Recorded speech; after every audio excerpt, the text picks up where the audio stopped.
Loué soit le Seigneur. Nous venons d'entendre une parole merveilleuse. Nous sommes ici pour, d'une manière nouvelle, rencontrer et expérimenter Dieu.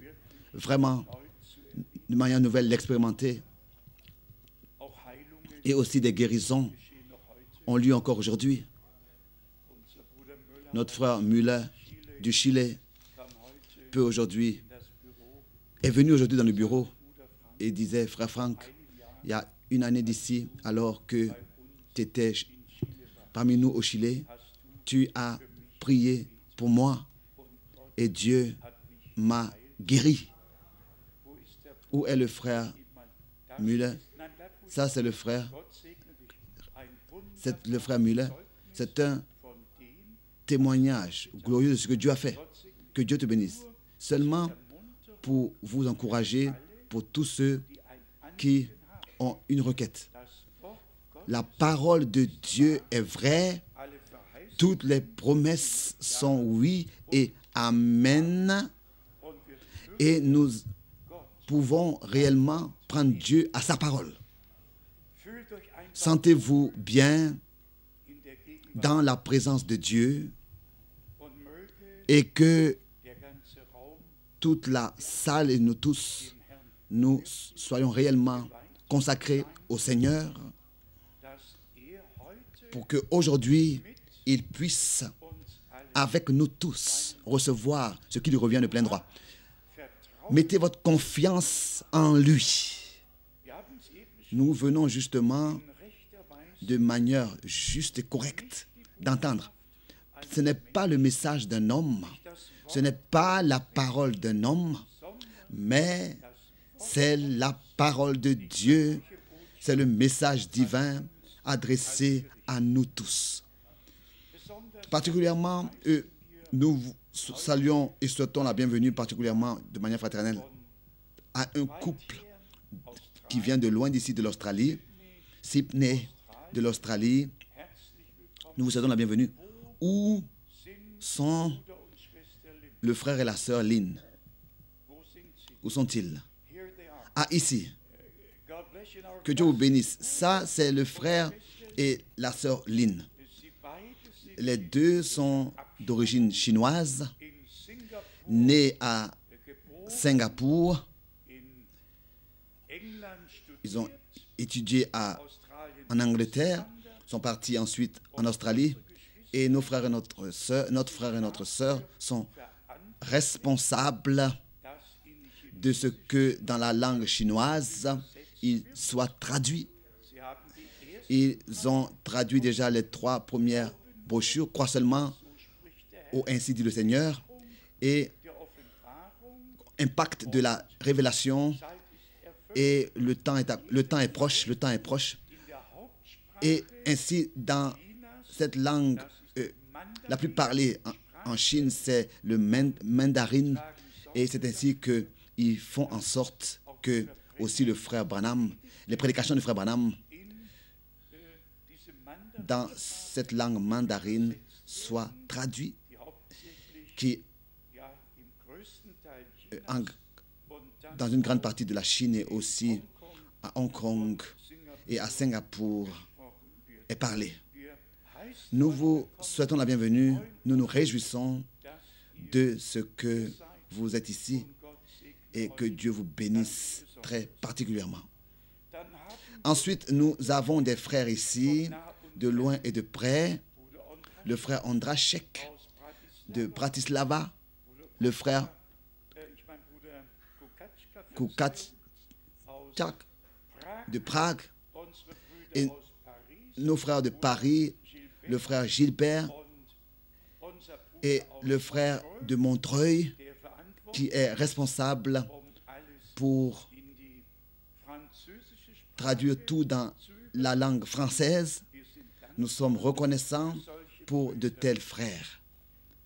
Ensuite, nous avons notre frère Elijah, ici, qui était dans les réunions à Bujumbura et particulièrement aussi à Kigali, était présent.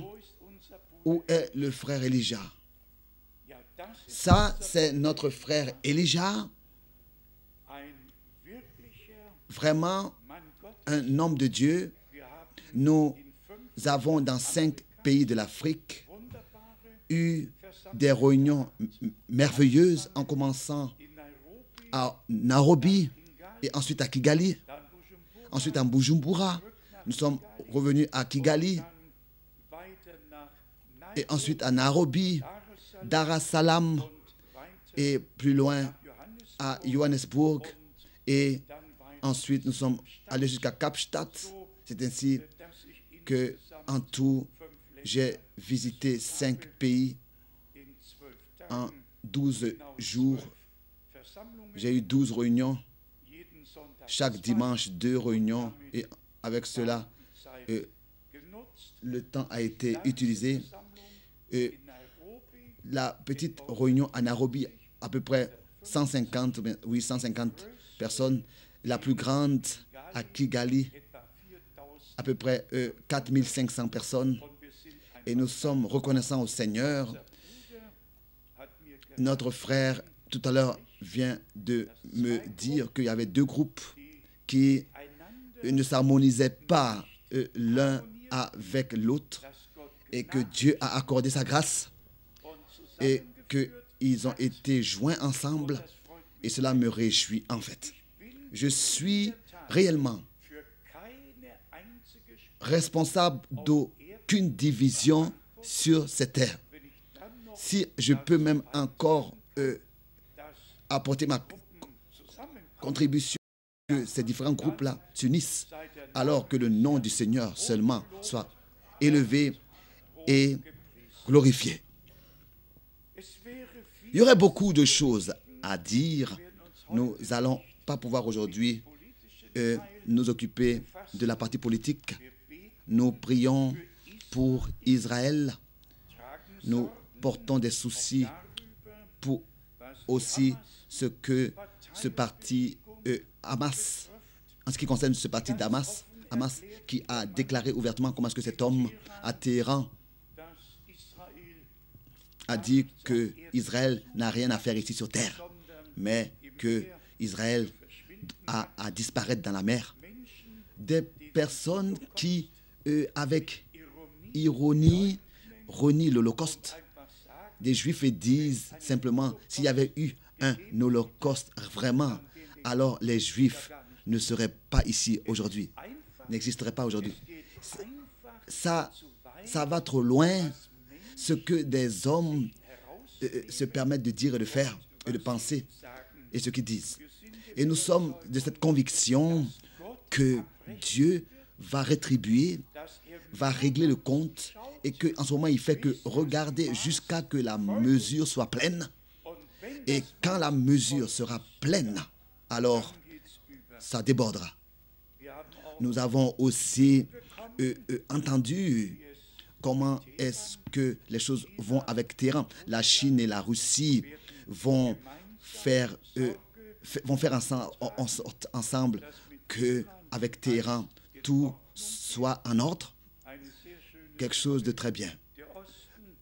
L'Est et le Nord ensemble, et avec tout le monde arabe et islamique. Nous avons déjà écrit sur cela, nous n'avons plus besoin d'entrer dans les détails de ces choses. De toutes les manières, nous pouvons réellement observer la prophétie de la fin des temps pas à pas et voir comment est-ce que tout ce qui a été prédit à l'avance s'accomplit réellement. Ensuite, nous avons aussi des coupures de journaux. Certaines d'elles vraiment nous occupent avec douleur. Le Ave Maria, prié dans les églises protestantes, presbytériennes, méthodistes et baptistes. Tous devraient reprendre le Ave Maria. Tous devraient aussi vénérer, apporter leur vénération à Marie. Cette page écrit comment est-ce que cela est à faire pour que justement le rapprochement entre l'Église romaine catholique et les églises, les grandes églises protestantes puissent être possibles et avoir lieu et aller de l'avant. Et ensuite, ce grand Hail Mary, donc Ave Maria, et c'est ainsi que cela est vénéré et élevé. Et nous savons ce que tout cela signifie. Les filles, les églises filles, selon Apocalypse 17, repartent dans le sein de la mère. Et ici, Apocalypse 17 trouve son accomplissement. Mais il y a encore quelque chose ici, aussi venant du Vatican. Il est dit ici, Vatican, ce n'est pas le nombre 666, mais le nombre 616, qui est le nombre de Satan. Tous, vous connaissez Apocalypse 13, le dernier verset de ce chapitre.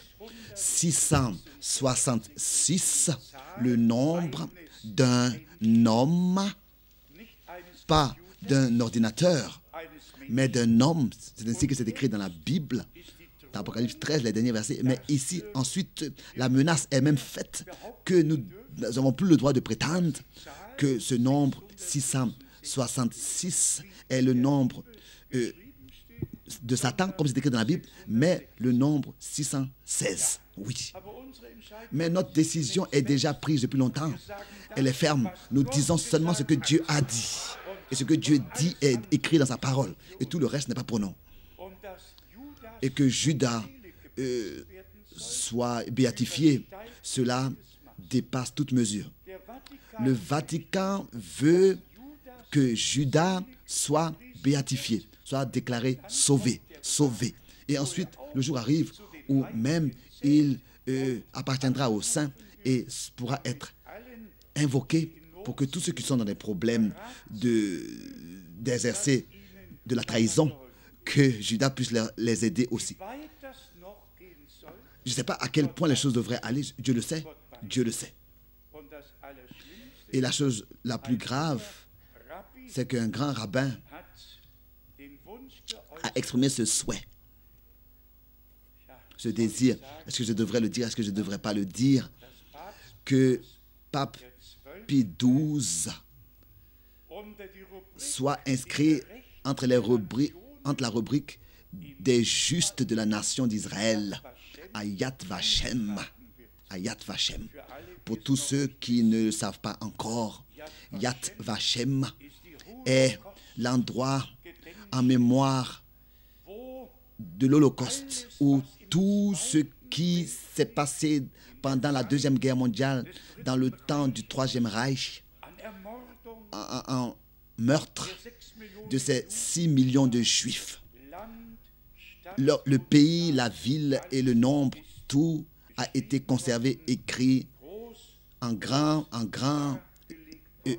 tableau. Et tous ceux qui, pendant ce temps, ont soutenu les Juifs et d'une manière ou d'une autre les ont aidés pendant ce temps, ces noms-là sont inscrits dans le registre d'honneur des justes de la nation, ou bien des nations. Et ensuite, il voudrait, donc ce grand rabbin voudrait que Pie XII, ce pape de l'époque, duquel il est dit que, en se taisant, il a évité beaucoup de choses graves. Je ne veux pas ici m'exprimer, soi-disant en ne disant rien. Mais ça montre, n'est-ce pas, que les Juifs sont frappés d'aveuglement, si ce n'est que Dieu se révèle à eux. Mais c'est ainsi que nous prenons connaissance de toutes ces choses qui se déroulent. Et peut-être que cela soit aussi à sa place ici à mentionner que nous avons l'intention de planifier, nous planifions, mais nous faisons que planifier un voyage en Israël et nous disons, Dieu voulant, du 8 mai jusqu'au 19 mai, le prix est 1620 €. Ce n'est pas un secret pour tout le voyage, compris le temps là-bas. Et nous voulons dire à tous ceux qui veulent prendre part à ce voyage, qu'ils puissent nous le dire pendant ce week-end encore.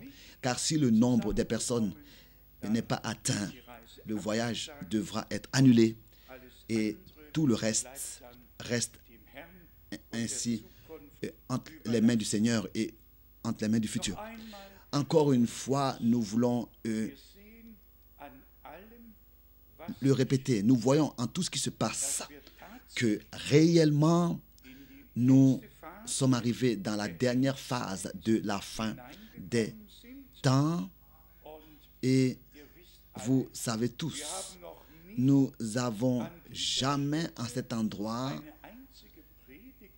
tenu ne serait-ce qu'une seule prédication sur l'Armageddon et nous allons dans tout le futur jamais le faire.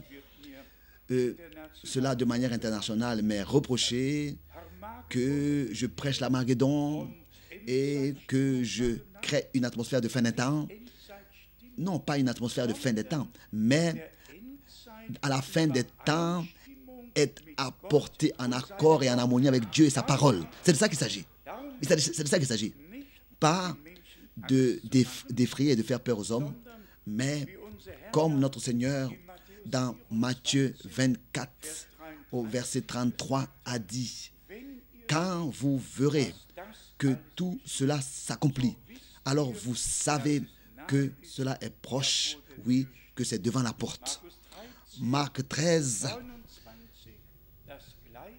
verset 29, la même chose. Quand vous verrez que tout cela est proche et arrive, alors vous savez que c'est proche. Luc, chapitre 21, verset 31, aussi exactement la même chose. Que Dieu le Seigneur aussi puisse bénir tous ceux qui écoutent, qui regardent, et aussi nos amis au Chili. Bon, quelques versets bibliques. Nous avons entendu la parole d'introduction de 2 Pierre chapitre 1, faisant mention de Matthieu 3 et aussi faisant mention de Matthieu 17, et à cela que réellement il soit dit de manière nécessaire que rien ne se passe de manière automatique. Et comme l'Américain dit que nous n'avons pas le droit de prendre quelque chose comme ça comme allant de soi, nous devons expérimenter personnellement une expérience du salut avec Dieu.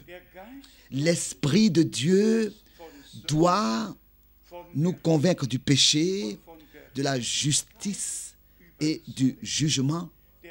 L'Esprit de Dieu doit pouvoir nous conduire à la repentance. Si Pierre, dans sa première prédication, dit « Repentez-vous », ça c'est la prédication.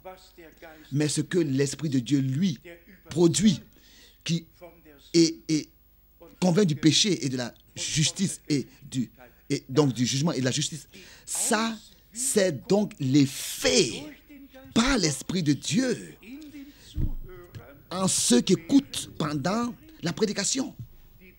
La prédication doit avoir un effet. Et ensuite s'accomplit ce que nous lisons dans Matthieu 3. Et ça, c'est l'ordre. Il nous appartient d'accomplir toute justice. Et Jean baptisait notre Seigneur. Et c'est après que le ciel s'est ouvert et que l'Esprit s'est répandu et que ensuite la voix a retenti. Celui-ci est mon bien-aimé, mon fils bien-aimé en qui j'ai trouvé toute mon affection. Ça, c'est l'ordre des choses qui aussi doit avoir lieu avec nous. Le Fils de Dieu en tant que modèle pour tous les fils et les filles de Dieu. D'abord, quand nous écoutons la prédication, comme déjà mentionné, par l'Esprit de Dieu, nous sommes convaincus du péché, de l'incrédulité, de tout ce qui n'est pas en accord avec Dieu et sa parole. Nous sommes convaincus par l'Esprit de Dieu, sous l'écoute de la parole. Et ainsi, une conversion est possible. Un retour de tout notre cœur par la grâce de Dieu est expérimenté de nous. Un retour à Dieu et à sa parole. Et ainsi, nous recevons la certitude que nous sommes réconciliés avec Dieu. Un retour dans ce qui ne va pas. Et c'est ainsi que nous sommes convaincus que Dieu était en Christ et a réconcilié le monde avec lui-même. Et que le sang de l'agneau, réellement, sur la croix à Golgotha, a coulé. Et que la vie qui était dans le sang, la vie de Dieu, la vie divine, qui a été donnée pour nous par l'Esprit de Dieu, est répandue et est manifestée en nous par la grâce de Dieu. Donc, d'abord, écoutez la parole. Notre Seigneur était la parole. Il n'avait pas besoin d'écouter encore la parole. Il était la parole. Il avait seulement besoin de mettre en pratique, d'accomplir toute justice. Nous devons écouter la parole d'abord. La parole originale. Et la foi ensuite vient de la prédication. Et la prédication vient de la parole de Dieu. Donc, ça, c'est l'ordre des choses. Si Pierre dit que nous avons entendu cette voix retentir alors que nous étions avec lui sur la sainte montagne, alors ça, c'est Matthieu chapitre 17.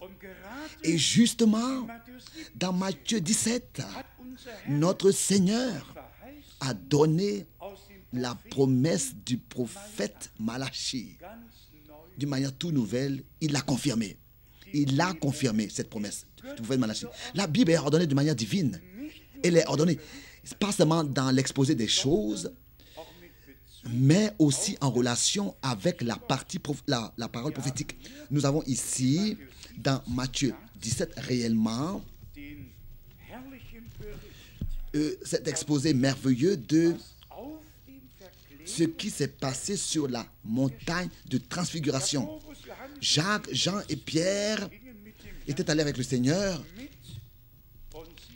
Et voilà, une nuée les a couverts. Matthieu 17, verset 5. Comme il parlait encore, une nuée lumineuse les couvrit.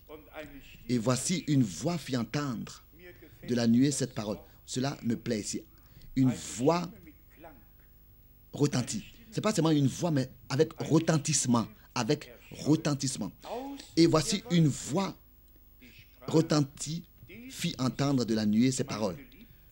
Celui-ci est mon fils bien-aimé en qui j'ai mis toute mon affection.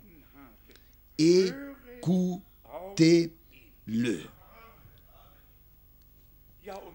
Oui, et maintenant, ça suit. Maintenant, nous sommes mis à l'épreuve. Est-ce que nous lui prêtons l'oreille? Est-ce que nous l'écoutons réellement, lui, que nous devons écouter? Lisons pour voir au verset 10 et le verset 11. Les disciples lui posèrent cette question. Pourquoi donc les scribes disent-ils qu'Élie doit venir premièrement? Ça, c'est la question. Justement, les disciples venaient de voir Moïse et Élie sur la montagne. Pierre voulait bâtir 3 tentes, une pour le Seigneur, une pour Moïse et une pour Élie. Car leur présence était réelle. Donc, c'est de cette manière réelle que Moïse et Élie étaient avec le Seigneur là-bas sur la montagne. Et ensuite, la question a suivi, adressée à notre Seigneur. Et s'il vous plaît, encore une fois, écoutez-le. Ça, c'est la fin du verset 5. Ça, c'était la réponse venant de la nuée lumineuse. Écoutez-le. de nous dire du Seigneur ne sert à personne si ce n'est que dans la réalité, nous écoutons ce qu'il a dit et nous croyons ce qu'il a dit. Et c'est peut-être raison, justement, que ici, nous relevons au verset 11 la réponse qui suit. Il répondit, il est vrai, s'il vous plaît, comparez cela encore une fois avec le verset 5, la fin du verset 5. Écoutez-le. Et maintenant, le Seigneur donne la réponse. Il est vrai qu'Élie doit venir et rétablir toutes choses. Il est vrai qu'Élie viendra et rétablira toutes choses. Maintenant, quoi? Qui est prêt à écouter ça? La plupart sont de cette histoire, la plupart donc sortent de cette histoire, ceux qui veulent sortir, et sont eux-mêmes sortis de l'histoire. Et ils disent que tout est déjà accompli. Mais ici, nous avons le respect devant Dieu et la parole de Dieu. Si dans un verset, il dit pour le futur que Élie doit venir ou bien viendra et rétablira toutes choses dans l'état primitif, ça c'est Malachie 3, en français Malachie 4 verset 5, et ça c'est vrai. Mais quand il fait mention de Jean-Baptiste, alors il peut dire Élie est déjà venu, faisant mention de Jean-Baptiste, et ils ont fait de lui et ils l'ont traité comme il le voulait, comme il le voulait. Les deux sont vrais. Jean a apparu dans l'esprit et la puissance d'Élie, mais cela n'a pas annulé ce que le Seigneur a promis, que Élie, avant le grand jour terrible et redoutable de l'Éternel, apparaîtra. Bien-aimés frères et sœurs, comment est-ce que c'est important de prendre la parole de Dieu exactement et de laisser nos propres pensées à la maison et de nous ravir dans les pensées de Dieu, donc de nous placer dans les pensées de Dieu, car c'est ce qui est écrit dans Isaïe 55. Mes pensées ne sont pas vos pensées et vos voix ne sont pas mes voix. Nous devons avoir les pensées de Dieu en nous, les recevoir en nous. Et cela a lieu seulement par la révélation. C'est seulement comme ça que nous pourrons marcher sur les chemins de Dieu et marcher avec Dieu. Dimanche à Zurich, j'ai déjà dit en relation avec 3 versets de l'Ancien Testament qui ensuite, dans le Nouveau Testament, sont redonnés. Et je voudrais rapidement les lire. Et ensuite, nous allons continuer dans l'observation de la parole. Dans le psaume 40, nous lisons à partir du verset 7, le psaume 40, à partir du verset 7.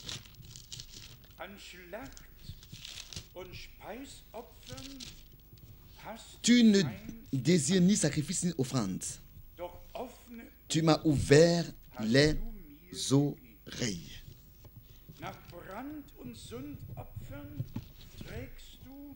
Tu ne demandes ni holocauste ni victime expiatoire. Alors j'ai dit, voici je viens. Me voici. Dans le rouleau du livre, il est écrit pour moi. Je veux faire ta volonté, mon Dieu, et ta loi est au fond de mon cœur.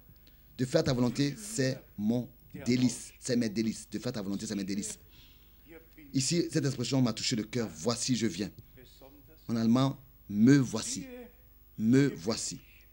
Il n'y avait aucun autre qui pouvait se mettre dans la brèche et intercéder. Personne n'était là.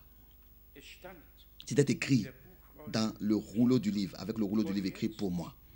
Et maintenant, il était lui duquel il était écrit qu'il viendra et il était venu. Voici, je viens. me voici. Et ensuite, si nous allons dans Hébreux, le chapitre 10, nous avons réellement le complément glorieux et merveilleux. Il n'est pas seulement écrit « voici », ou bien donc « me voici », ou bien alors « voici je viens », mais il est écrit ce qui appartient encore à cette phrase. Ce qui appartient encore à cette phrase. Hébreux, le chapitre 2, verset 12. Hébreux 2, verset 12. Lorsqu'il dit « J'annoncerai ton nom à mes frères, je te célébrerai au milieu de l'Église. » Ça, c'est le psaume 22, verset 23 directement.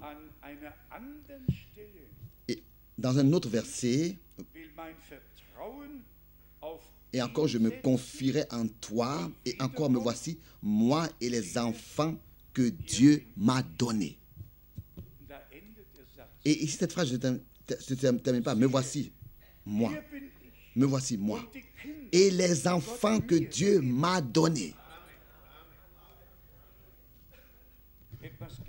Quelque chose de très merveilleux. L'Ancien et le Nouveau Testament dans l'harmonie. Ésaïe chapitre 8. Ésaïe chapitre 8. À partir du verset 16.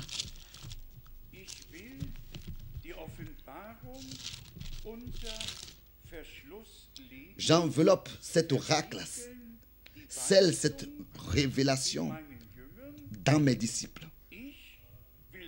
J'espère en l'Éternel qui cache sa face à la maison de Jacob. Je place en lui ma confiance. Maintenant, écoutez bien.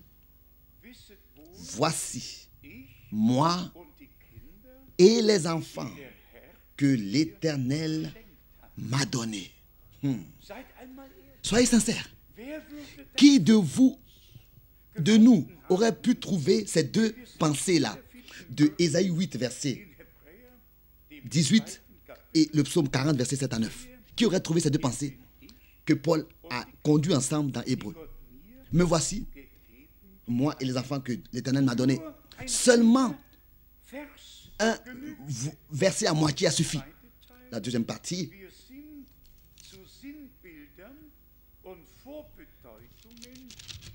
Nous sommes des signes et des présages en Israël de la part de l'Éternel des armées qui habite sur la montagne de Sion. Les prophéties bibliques sont enveloppées et doivent être révélées. Ce n'est pas possible autrement. Et si ensuite nous regardons encore rapidement dans Hébreux 2, Hébreux chapitre 2, au verset 6, Hébreux chapitre 2, peut-être directement à partir du verset 9. Hébreux 2 au verset 9. Mais nous voyons celui qui a été abaissé pour un peu de temps au-dessous des anges, Jésus.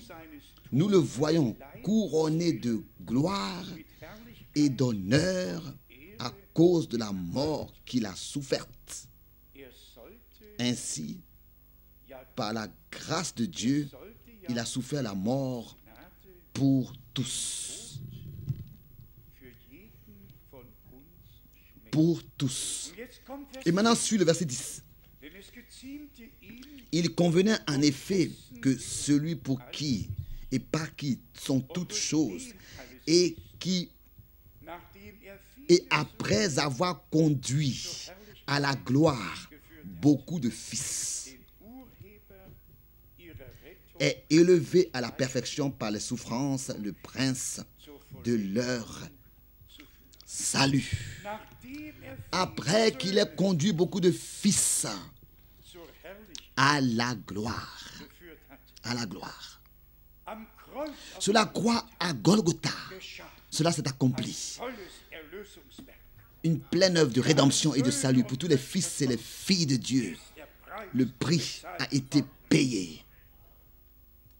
Et le Fils de Dieu a conduit beaucoup de fils de Dieu, des fils et des filles de Dieu, aux yeux de Dieu à la gloire. Déjà conduit à la gloire aux yeux de Dieu.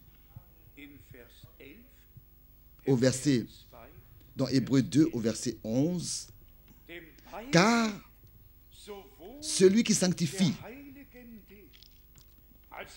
et ceux qui sont sanctifiés sont tous issus d'un seul Père. C'est pourquoi il n'a pas honte de les appeler frères. Et particulièrement, notre Seigneur, après la résurrection, a dit, allez et dites à mes frères, je les précède en Galilée. Je vais à mon Dieu et à votre Dieu, à mon Père et à votre Père. Lui, le premier-né, il s'est donné pour nous. Il nous a rachetés. Bon, bien-aimés frères et sœurs, il s'agit maintenant de plus que ça, que seulement la rédemption, le pardon, de prêcher la rédemption et le pardon. Il s'agit réellement que tous ceux qui ont réellement expérimenté la grâce de Dieu, expérimenté le pardon de leurs péchés et qui sont réconciliés avec Dieu, tous, qu'ils puissent soient sanctifiés dans la vérité. Car sans sanctification, personne ne verra le Seigneur. Et c'est pour cette raison que l'appel à sortir de l'Église, de l'épouse Église, est l'ordre de l'heure. Est l'ordre de l'heure. Le dernier appel divin, le dernier message divin, et cela en relation avec Matthieu 25. Voici, l'époux vient, levez-vous pour aller à sa rencontre. En relation avec cela, l'édifice sur les fondements antiques de la véritable Église de Jésus-Christ, notre Seigneur, tous ceux dans toutes les dénominations ont le droit de placer leur propre fondement et de bâtir en leur propre bâtiment et d'être occupés nuit et jour, qu'ils puissent continuer aussi à le faire comme ça jusqu'à que le Seigneur vraiment les appelle. Mais l'Église de Jésus-Christ a tout un autre devoir, c'est-à-dire elle doit revenir à l'origine pour que tout de nouveau soit rétabli dans l'état primitif. Je voudrais pour cela aller dans l'Ancien Testament et lire justement comment est-ce que Dieu était avec ceux qu'il a appelés à revenir après que les 70 années de cette captivité annoncée à l'avance soit achevée et que le peuple d'Israël est revenu de la captivité. 2 Chroniques, le dernier chapitre. 2 Chroniques, le chapitre 36, à partir du verset 22. La première année de Cyrus, roi de Perse, afin que s'accomplisse la parole de l'Éternel prononcée par la bouche de Jérémie, l'Éternel réveilla l'esprit de Cyrus, roi de Perse, qui fit faire de vive voix et par écrit cette publication dans tout son royaume. Et ensuite, il a dit ce qu'il a dit et ce qui a suivi après. Esdras, le premier chapitre, à partir du verset 3. Esdras, le premier chapitre, le verset 3.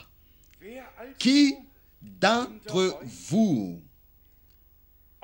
est de son peuple, appartient à son peuple, que son Dieu soit avec lui et qu'il monte à Jérusalem, en Juda, et bâtisse la maison de l'Éternel là-bas. Le Dieu d'Israël, c'est le Dieu qui est à Jérusalem,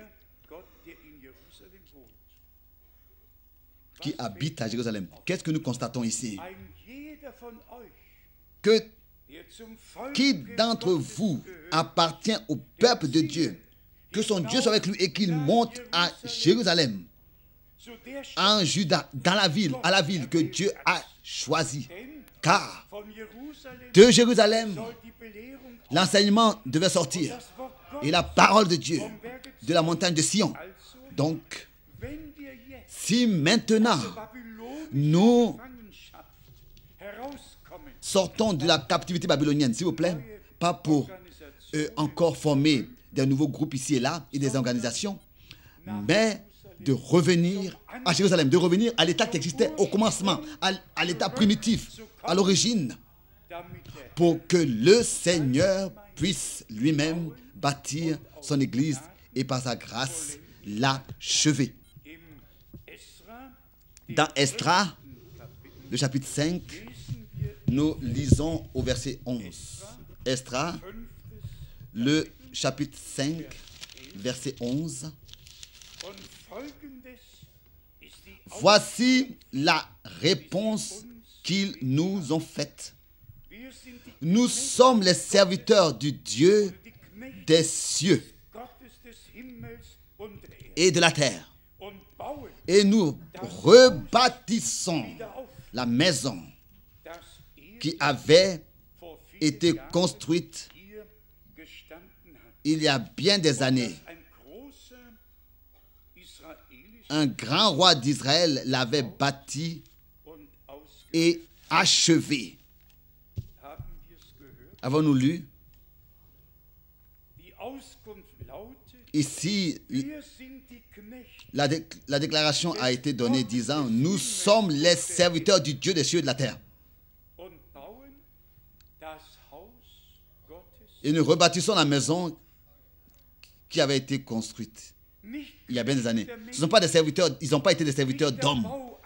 Ce n'était pas l'édifice d'une église, mais l'édifice de la maison de Dieu, bâti sur les fondements antiques à Jérusalem, la ville que Dieu a choisie. Ça, c'est maintenant une répétition. Israël se rassemble. Le temple va de nouveau être rétabli, reconstruit. Mais avant, reconstruit. Mais avant que cela puisse avoir lieu, il faut que l'Église, qui de la même manière avait été appelée à l'existence à Jérusalem, dites-moi s'il vous plaît, où est-ce que notre Seigneur a été crucifié? Où est-ce que l'effusion du Saint-Esprit a eu lieu? Où est-ce que le fondement de l'Église du Nouveau Testament a eu lieu?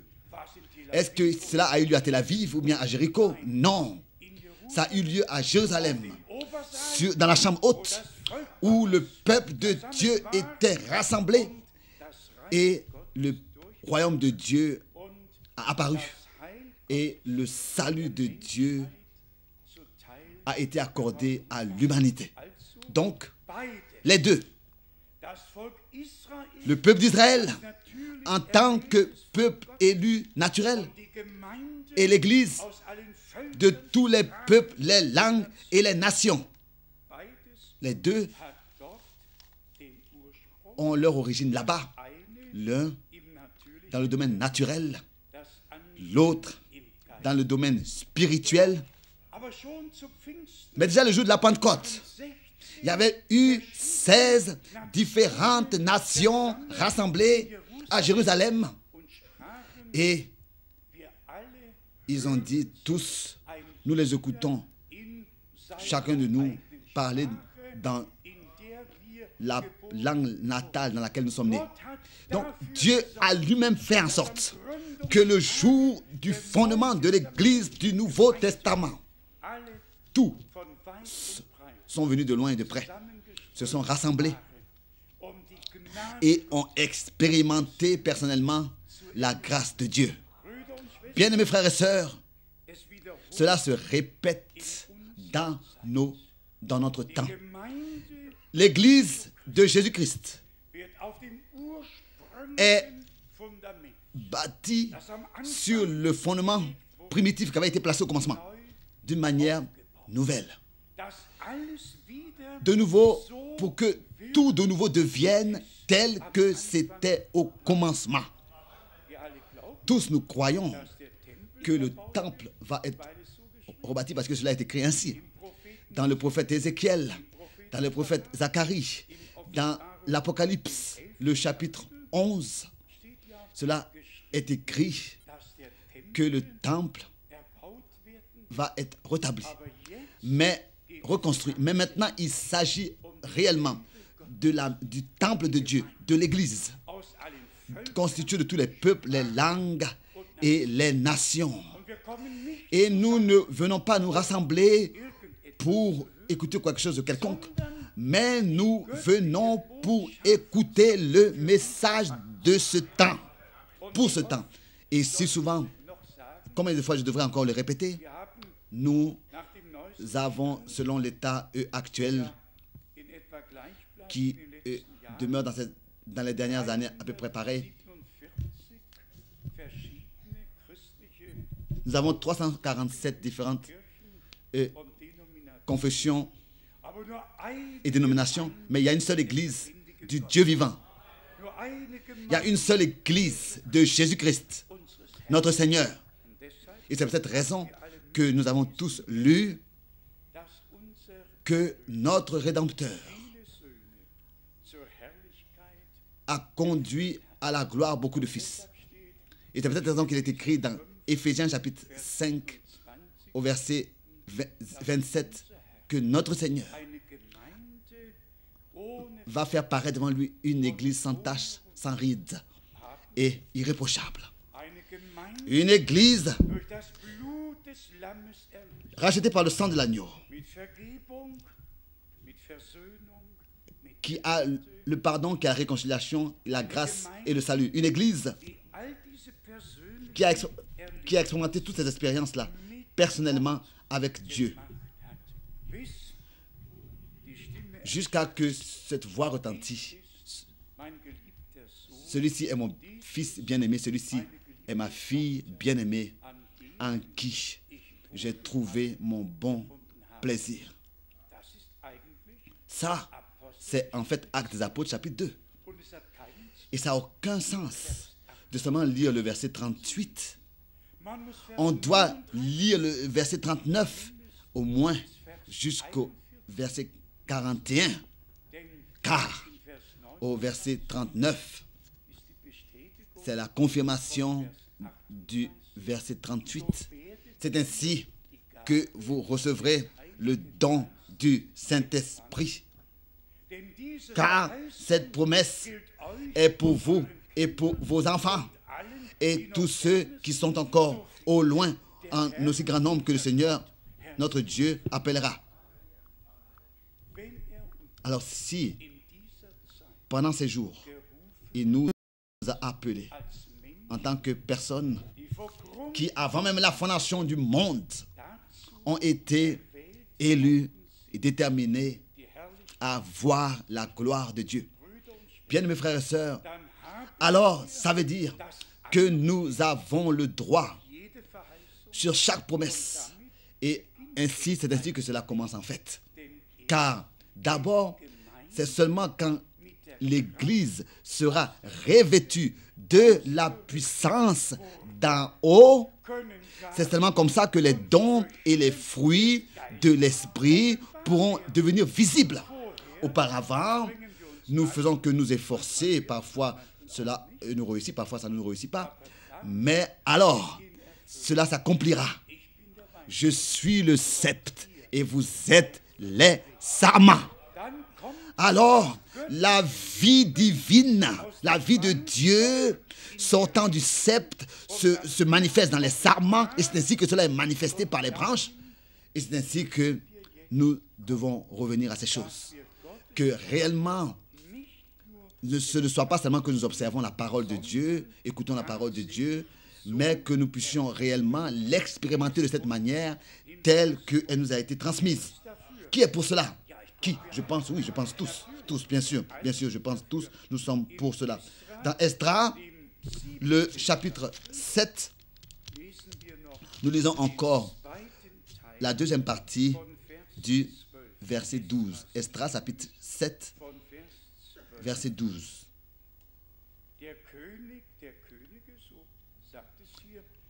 Artaxerxès, roi des rois, c'est ainsi que c'est écrit ici, roi des rois, à Esdras, sacrificateur et scribe, versé dans la loi du Dieu des cieux. Donc, en allemand, c'est écrit Esdras, un sacrificateur parfait, un sacrificateur et scribe parfait, versé dans la loi du Dieu des cieux. Ici, nous avons écouté, nous avons lu d'une parole faisant mention d'un homme qu'en fait, on ne peut pas utiliser de cette manière. Esdras, qui était un enseignant parfait, un docteur parfait dans la loi du Dieu du ciel. Un docteur parfait dans la loi du Dieu du ciel. Scribe, non, sacrificateur. Parce que nous savons que tout ce qui est parfait vient de Dieu. Et si Dieu a déterminé quelqu'un, alors ce n'est pas la position ou bien ce n'est pas une chose en partie qui vient de l'homme, mais c'est pas à pas parfait dans les choses que Dieu nous a révélées. Ce que Dieu a révélé est parfait. Et c'est sa parole révélée que nous prêchons. C'est ainsi que nous croyons que la parole de Dieu et la volonté de Dieu ont été révélées. Et nous croyons que les prophètes et les apôtres n'ont pas apporté des choses à moitié, en partie, mais nous ont apporté la parfaite parole de Dieu, nous ont transmis la parfaite parole de Dieu. Ce que Isaïe avait dit. Et la parfaite volonté de Dieu, parfaite parole de Dieu. Ce que les prophètes ont dit, c'était pas des opinions ou bien d'hommes, c'était la parole de Dieu. C'était la parfaite parole de Dieu. De la même manière, avec aussi les apôtres. C'est la parole de Dieu qui nous ont transmis. Et si Paul, ici, vient à parler de ça et dit que le mystère, par la révélation, par la grâce de Dieu, lui a été transmis. Alors, et accordé, donc nous savons qu'il sait de quoi il parle. La révélation est quelque chose qui a lieu entre Dieu et l'homme. La révélation ne peut pas être transmise, procurée à quelqu'un d'autre par un homme. La révélation doit venir d'une source de laquelle nous buvons. Et c'est ainsi que réellement, par la grâce de Dieu, cela nous est accordé. C'est ainsi que nous le croyons, que Dieu a toujours eu ses hommes, ses serviteurs. Et si nous disons, dans l'humilité, nous disons que Dieu, dans notre temps, a utilisé l'homme le plus simple, a pris l'homme le plus simple, qui ne pouvait même pas, qui parlait même pas un anglais correct. On appelle de telles personnes hillbilly en anglais. Un homme qui parle comme cela lui est grandi dans la bouche. Et Dieu a utilisé, donc il avait sa propre grand-mère. Et Dieu a utilisé une telle personne pour que sa parole parfaite qui demeure éternellement, contenant toutes les promesses pour cette époque dans laquelle nous vivons, qui appartiennent à l'époque, pour que tout cela soit révélé. Sachant qu'une telle personne n'aura pas ses propres pensées. Mais un tel Dieu a veillé sur nous. Nous qui croyons le message divin, il nous a accordé la même révélation. Soyez sincères. Ce qui, autrefois, dans Actes des Apôtres, au chapitre 2, a été révélé à Pierre, nous a été révélé à nous aussi, oui ou non? Oui ou non? Ça nous a été de la même manière aussi révélé, comme cela lui a été révélé. Allez à tous les autres versets. Allez à Paul. Quand il parle du retour du Seigneur, que ce soit dans 1 Corinthiens, le chapitre 15, dans 1 Thessaloniciens, le chapitre 4, ou alors dans d'autres versets. Soyez sincères. Est-ce que Dieu ne nous a pas révélé la même chose, tout ce qu'il a révélé à Paul? Est-ce qu'il y a une seule parole qui serait restée obscure?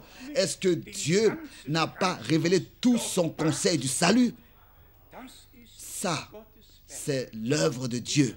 Ah non, ce n'est pas l'œuvre d'un homme. Quand des hommes, si des hommes sont assis au pied d'un Gamaliel, ça c'est une chose. Mais s'ils sont assis au pied du Seigneur, alors ça, c'est tout à fait une autre chose.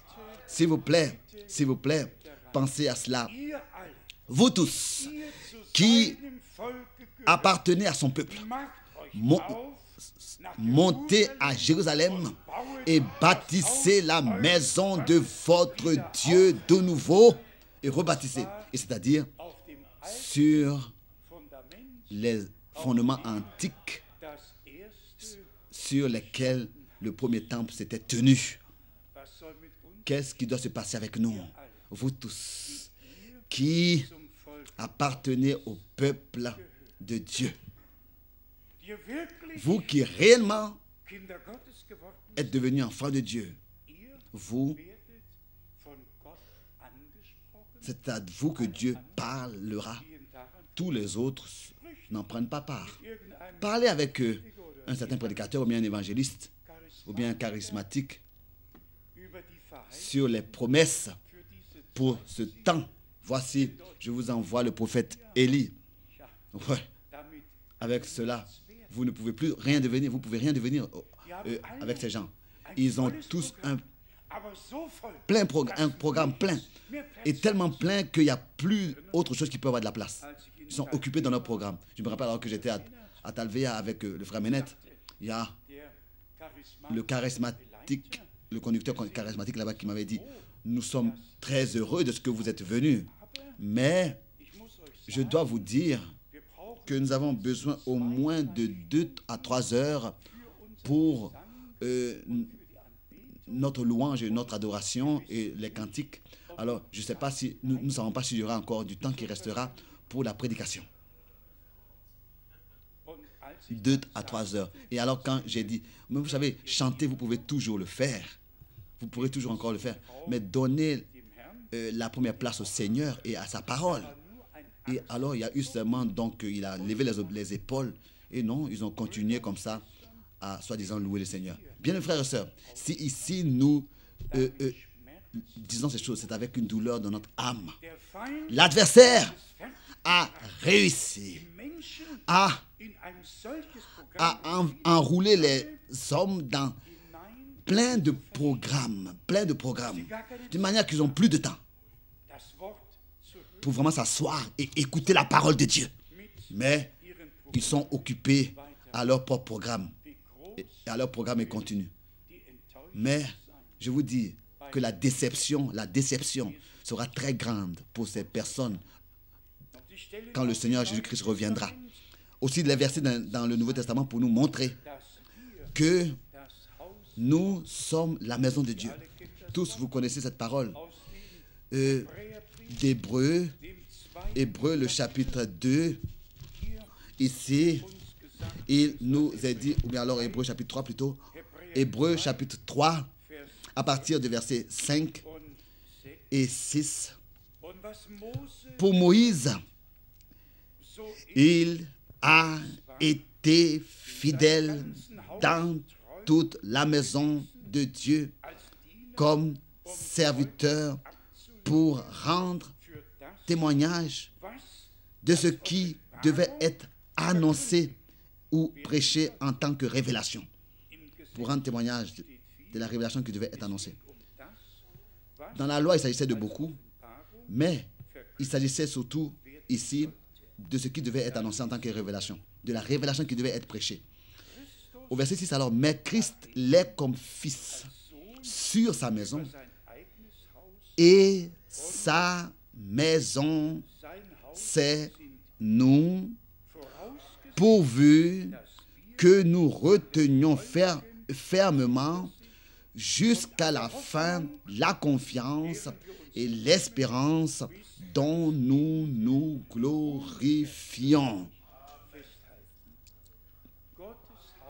La maison de Dieu, c'est nous. Il bâtit sa propre église.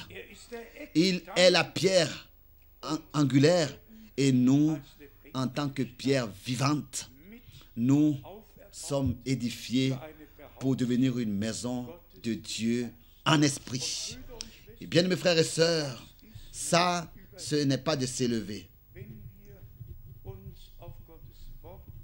Si nous mentionnons de la parole de Dieu et nous nous identifions directement avec la parole. 1 Timothée, chapitre 3, verset 15, parle de la maison de Dieu, de l'église, du Dieu vivant. Et il est dit, n'est-ce pas, que elle est la colonne et l'appui de la vérité. Combien de fois nous devons encore le dire? Dans l'église du Dieu vivant, aucune interprétation a de la place. Elle est l'appui de la vérité. Seulement la parole de Dieu originale de notre Dieu. La semence divine originale de la parole de Dieu est semée. C'est ainsi aussi vrai que Jésus-Christ, notre Seigneur, était la semence de Dieu qui devait venir, qui a été annoncée à l'avance déjà depuis Genèse 3, verset 15, jusqu'à la dernière promesse dans l'Ancien Testament concernant cette venue.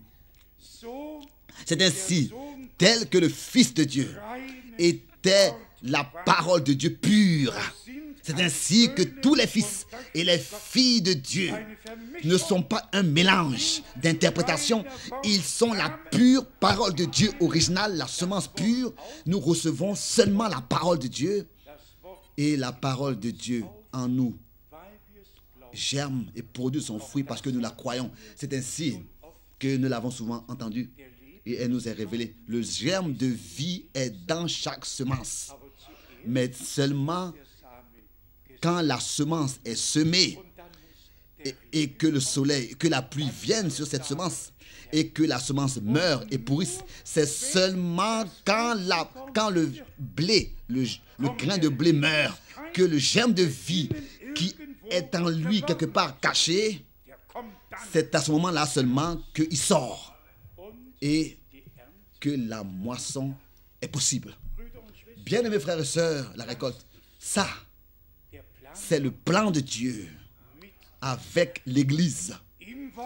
Dans la parole, par la parole, Dieu nous a, en tant que règle à suivre, donné sa parole. Soyez sincères. À quoi est-ce que ça sert aux hommes? Si à haute voix ils disent, ta parole, ils citent le psaume 119, verset 105, ta parole est une lampe sur mon sentier et une lumière sur mon chemin. Et ils continuent à être des aveugles, conduisant des aveugles. À quoi est-ce que ça sert à un homme? Si ici, par exemple, Jean 8, verset 12, et qu'il apprend cela par cœur, où notre Seigneur disait, celui qui me suit ne marchera pas dans les ténèbres, mais il aura la lumière de la vie. On peut se décorer de versets bibliques d'en haut jusqu'en bas, de la tête aux pieds. Et soi-même ne rien avoir à faire de commun avec ce qu'on écrit et ce qu'on dit. C'est peut-être raison que Dieu appelle son peuple à sortir de tous les peuples, les langues et les nations et à nous ramener à sa parole originale pour nous amener et nous mettre en face de sa parole et de ce qu'il a révélé pour que nous ayons part à ça, à tout ce qu'il a promis et à ce qu'il fait. N'ayez pas peur et je veux dire, n'ayez pas honte de la parole de Dieu et du Seigneur et de ce qu'il a fait et ce qu'il fait. N'ayez pas honte de le témoigner, de vous prendre position pour le Seigneur. N'ayez pas honte du Seigneur si l'occasion arrive. N'ayez pas honte des promesses qu'il a données pour notre temps. N'ayez pas honte non plus de celui que Dieu a utilisé. Dieu a toujours utilisé des bouches d'hommes pour adresser sa parole à son peuple. Et ça aussi, nous l'avons souvent entendu. Celui qui croyait Abraham croyait Dieu, car Dieu avait parlé avec Abraham. Celui qui croyait Noé croyait Dieu, parce que celui qui croyait Moïse croyait Dieu, car Dieu avait parlé avec Moïse. Dieu avait envoyé Moïse. Celui qui croyait Élie croyait Dieu, car il était le prophète. Celui qui croyait Jean-Baptiste croyait Dieu, car c'était des hommes de Dieu qui avaient apparu et qui ont parlé sous un mandat divin. C'est ainsi que l'appel divin et l'envoi divin étaient la chose la plus importante. Aucun prophète et aucun apôtre ne s'est appelé lui-même ou bien envoyé lui-même. Tous pouvaient mentionner un jour où une espérance personnelle, directe, divine a eu lieu dans un jour dans lequel cela s'est passé. Résumons de quoi il s'agit. Nous pourrions aller dans 2 Corinthiens 3. Dans 1 Corinthiens 3, j'ai placé le fondement parmi vous. Et il n'existe aucun ne peut fonder un autre fondement en dehors de celui qui a été placé. Vous pouvez, qui a été fondé, vous pouvez aller dans Éphésiens 2 jusqu'au verset 20. Que l'Église est bâtie sur le fondement des apôtres et des prophètes. Nous pouvons aller dans Actes des apôtres chapitre 2, verset 42. À Nairobi, cela m'est arrivé. Je vous l'ai déjà dit. Quelque part, je vais un jour apporter ce plateau-là avec tous ces petits verres. Je crois qu'il y en a 40 sur un plateau avec tous ces petits verres. Et malgré tout, l'homme a lu Actes des apôtres 2, verset 42, et il demeurait dans l'enseignement des apôtres, dans la brisure de pain. Ils n'avaient même pas de pain pour le souper du Seigneur. Ils ont comme ça renversé un sachet avec des hosties et c'était tout. Et il n'y avait même pas de coupe. Ils avaient plusieurs plateaux avec tous ces petits verres, petits comme un pouce. Je l'ai au bureau, j'ai comme souvenir ramené un exemplaire et je me suis ramené un exemplaire. À quoi est-ce que ça sert si on lit une parole de Dieu et qu'on ne pense même pas à agir selon cette parole dans sa signification?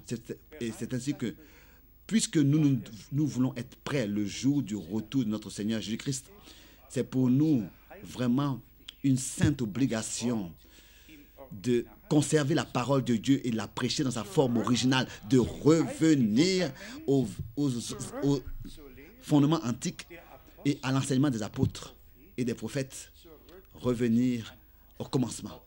Et ça aussi, nous le disons dans le monde entier, la dernière prédication qui est inspirée réellement par l'Esprit de Dieu doit être telle qu'était la première. Et si aujourd'hui, un homme de Dieu existe, dont sa prédication est présente, il faut qu'elle soit comparable et en harmonie et en accord avec tous les autres hommes de Dieu avant lui. Ce n'était pas de la méchanceté de nous de dire que des soi-disant apôtres et des soi-disant confessions de foi qui, plus de 300 ans plus tard, ont été formulées et malgré tout, existe et que malgré tout, cela est appelé apostolique. Des confessions apostoliques qui ont été formulées 300 ans après les apôtres. Et alors on doit dire ici que Athanase juste n'avait aucune idée des apôtres. Et tous les autres non plus, les autres pères des églises.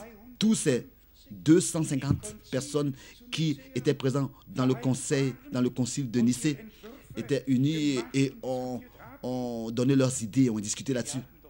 Ils n'avaient aucune idée de ce que, en fait, un apôtre est et ce que les apôtres ont enseigné. La même chose était aussi à Chalcédoine en 381. Et on peut prendre ces deux confessions. L'une est courte, l'autre est plus longue.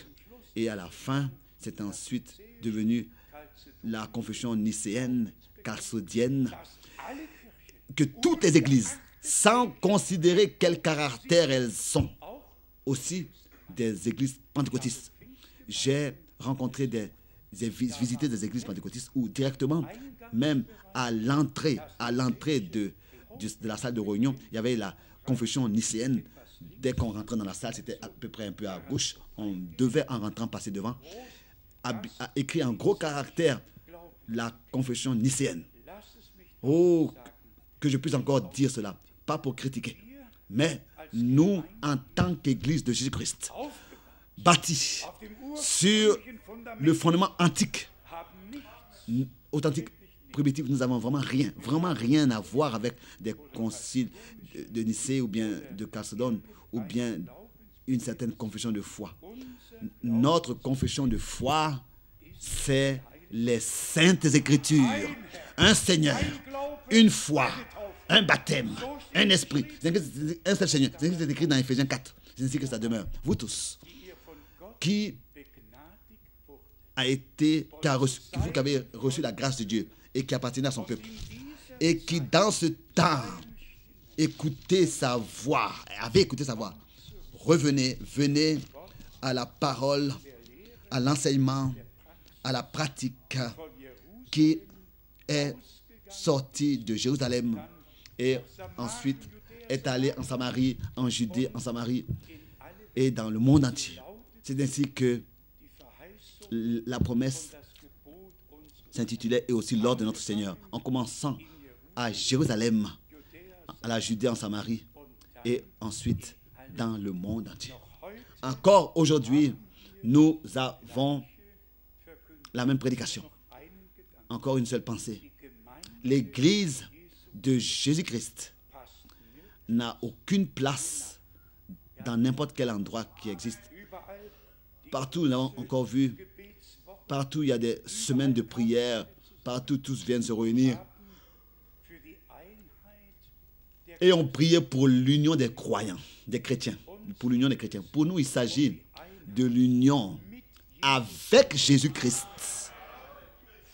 Père, toi en moi et moi en eux, pour qu'ils soient un.